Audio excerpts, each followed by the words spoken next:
Oh, welcome back. We're here with Adrian McGregor. Adrian, you're a Macomb guy. Yes. So you're living in Macomb, working at MDH. Yes. What's your position? So I'm the Vice President of Clinical and Support Services here at the hospital. I have about 120 employees that roll up my direction through the organizational chart. And probably the easiest way to explain is I have a great group of department directors that work for me. So areas like radiology and lab and physical therapy and cardiopulmonary services.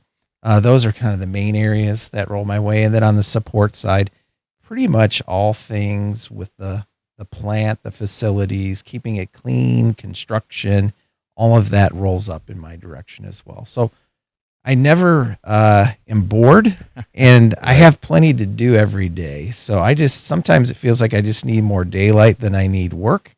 But this is a great organization, and I work with some of the best people in this community, and I'm proud of that. Mostly proud of all that they are and all that they do, and the employees and what they contribute to the organization. We have a great group here.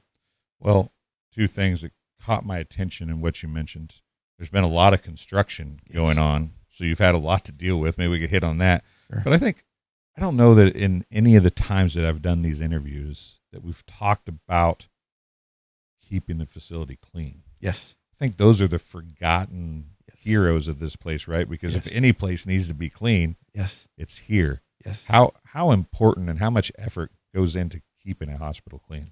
Well, I can tell you a tremendous amount of effort is made at keeping the facility clean. And just to give you an idea of the complexity of that, we have 14,000 visits a year in our emergency department, for instance.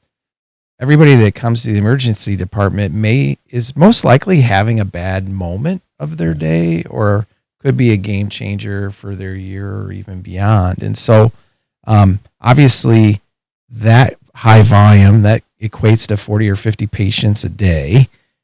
You got to have a clean place for every patient coming in hour by hour, minute by minute. And so that area just alone has to be kept clean. But then when you expand out to, we have approximately 800,000 square feet that needs to be kept clean throughout the entire hospital. That's a lot of feet. We do have a lot of employees engaged in that area. Jimmy Rogers actually oversees that area and then some. And so he has put together a team within our environmental services department to ensure cleanliness within the four walls of the hospital alone, but then also partners with several independent contractors that work on some of our business buildings or our physician buildings in other clinics that we have that aren't even located in Macomb. And so he and I have worked closely together over the past 3 years on this. And it was a struggle during COVID for sure, because you want to ensure that every area is cleaned, not only daily, but at times within every hour, if not more. And so it is a valiant effort. It's so important that Medicare watches for any type of hospital-acquired infection that could be picked up from the hospital. So our job is to stay clean, keep clean, and be even cleaner than mom or grandma would ever want you to have. So a lot more than washing hands. It really is, and hand washing is part of that as well. In our infection control department, who would have thought that within healthcare that keeping your hands cleaned every hour, every day, after every and even during patient interactions could be a game changer with preventing further infection. And we watch it very, very closely. And of course, everywhere you go, you see not only sinks and patient care areas, but hand gelling in and throughout that. And so we have to, it's what we do. It's not, oh, wow, that's a lot. It's what you do in healthcare. You have to do it.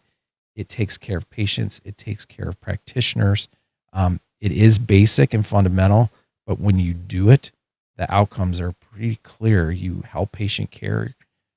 You prevent infections from happening that shouldn't have happened. Number one. Number two is your staff stay healthier as well. Which is key in today's world. Absolutely.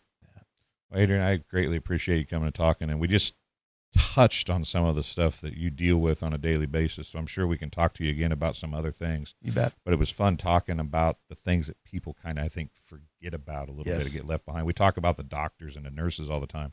We don't talk about the people that keep that You bet. stuff rolling. So I appreciate you being here. And Thank you look so forward to talking much. to you It was soon. wonderful. Thank you. We'll be right back after this.